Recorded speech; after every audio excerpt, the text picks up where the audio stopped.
adalah gembalaku, takkan kekurangan aku. Ia membaringkan aku di padang berumput hijau. Saudara-saudari yang terkasih di dalam Kristus, selamat pagi. Salam jumpa lagi dalam Sabda Siap Saji. Rabu 20 September 2023, peringatan Santo Andreas Kim Taegon Imam.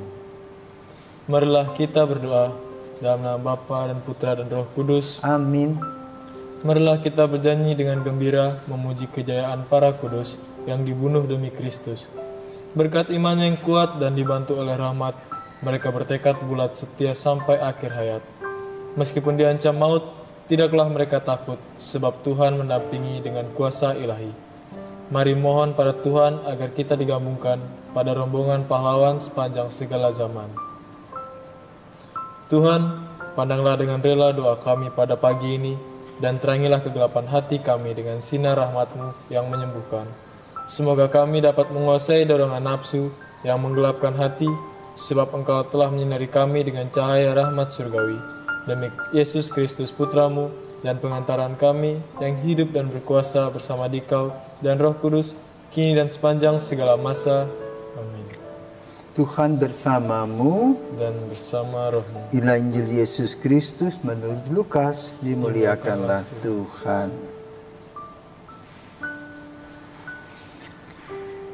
Lukas 7 ayat 31 sampai dengan 35.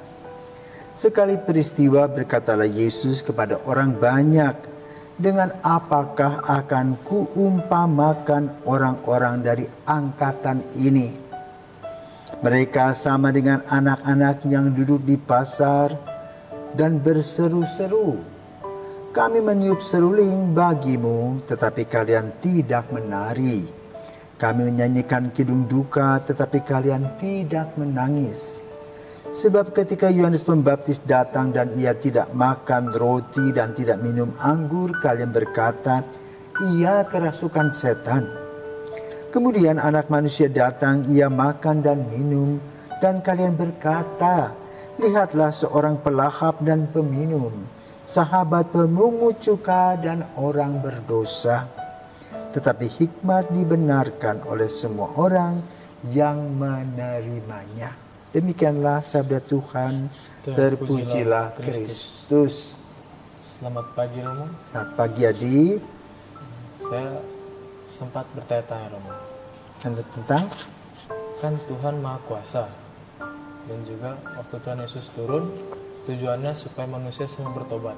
Lantas kenapa nggak pakai cara cepat supaya semua manusia diubah pemikirannya? Kan Tuhan Maha Kuasa, kenapa harus pakai proses sampai Tuhan harus turun ke dunia dulu, lalu harus sampai disalib sampai mati? Ya, terima kasih. Selamat pagi para Tirsawan dan Adi. Adi bertanya, kenapa Tuhan kok tidak seperti yang dia pikirkan? Kalau Tuhan ingat dirinya sendiri, dia tidak usah menciptakan apa-apa, dan juga kita tidak perlu diciptakan. Tetapi karena cinta Allah, maka Allah menciptakan manusia, dan manusia merefleksikannya bahwa manusia adalah citra Allah yang diberikan oleh Tuhan kebebasan. Bahkan ketika manusia berdosa, Tuhan tidak langsung menghukumnya seperti kita. Ya, dan hal ini tampak dalam apa yang dialami oleh Santo Andreas Kim Taegon dan kawan-kawan di Korea. Kalau kita pernah pergi ke sana, ada di sebuah bukit yang saat ini ada gereja dan tempat pemancungan kepala Santo Andreas Kim Taegon, juga beberapa imam MEP, juga ada lagi yang disebut John Hasang, dan beberapa ratus lainnya. Jadi mereka akan mengikuti Kristus, ya, terutama pada zaman dinasti Joseon pada akhir abad ke-18, dia dengan keras mempertahankan agama Konfusianismenya. Dan barang siapa yang mengganti imannya seperti apa yang dialami oleh ayah dari Kim Tae-gon, dibunuh, dipancung hukumnya. Jadi caranya adalah manusia yang akan dipancung itu berdiri dan juga ada alat pancung. Ketika kepalanya ketika alatnya itu seperti pemotong kertas begitu, ditarik, lepas dan kepalanya langsung lompat masuk laut. Ya. Itulah 102 orang martir. Maka dalam peringatan Santo Andreas Kim Tae-gon kita juga ingat akan 5 pilar gereja, yaitu apa? Kerigma, koinonia, liturgia, diakonia, dan terakhir martiria. Itu kesaksian sampai akhir hayat yang dialami oleh Kim Tae-gon. Kim Tae-gon itu baru berusia sekitar 25 tahun. Tapi dia berani menghadapi semua kelaliman dari Joseon. Ketika dia masuk seminari, dia pergi ke Makau. Kemudian dia dihabiskan di Shanghai. Lalu kembali ke tempatnya, ke Korea Selatan, ke Seoul, yang sekarang ibu kota Korea Selatan. Di sana dinasti Joseon. Maka kata-kata yang dikatakan oleh Kim Tae-gon pada akhir hidupnya adalah, inilah hidupku yang kuberikan kepada Tuhan. Orang-orang asing itu datang untuk memperkenalkan kehadiran Tuhan dalam hidup kita. Maka sudah itu kepalanya dengan lehernya dipisahkan dan dia wafat. Ya. Kim sebetulnya berasal dari keluarga berada. Baiklah, hari ini kita juga mendengarkan apa yang dikatakan oleh Injil pada hari ini. Ketika orang bermain seruling, kamu tidak peduli.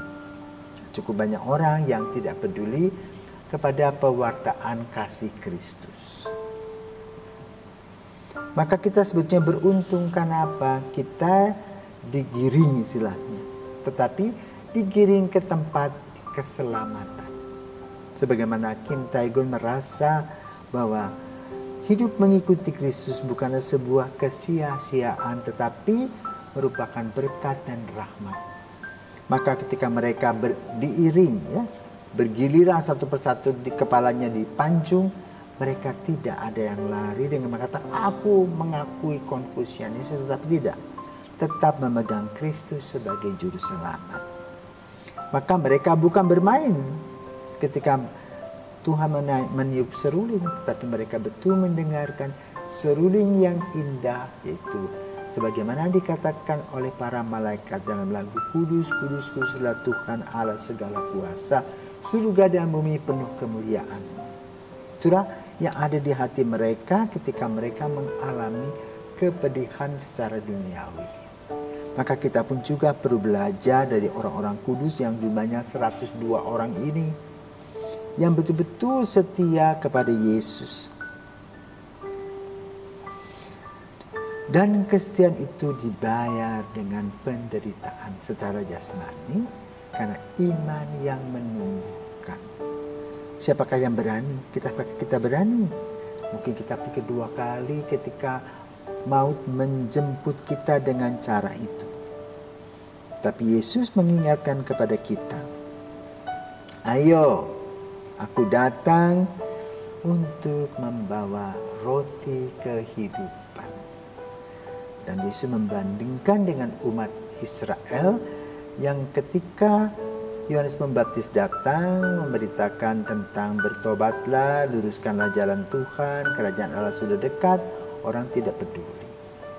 Pada zaman kita pun juga cukup banyak orang yang repot dengan dirinya sendiri dan meninggalkan Allah dalam hidupnya. Maka kita juga berdoa untuk mereka agar mereka sadar bahwa Tuhan itu Maha Kasih, Maha Setia. Karena dikatakan dalam Injil pada hari ini, hikmat dibenarkan oleh semua orang yang menerimanya.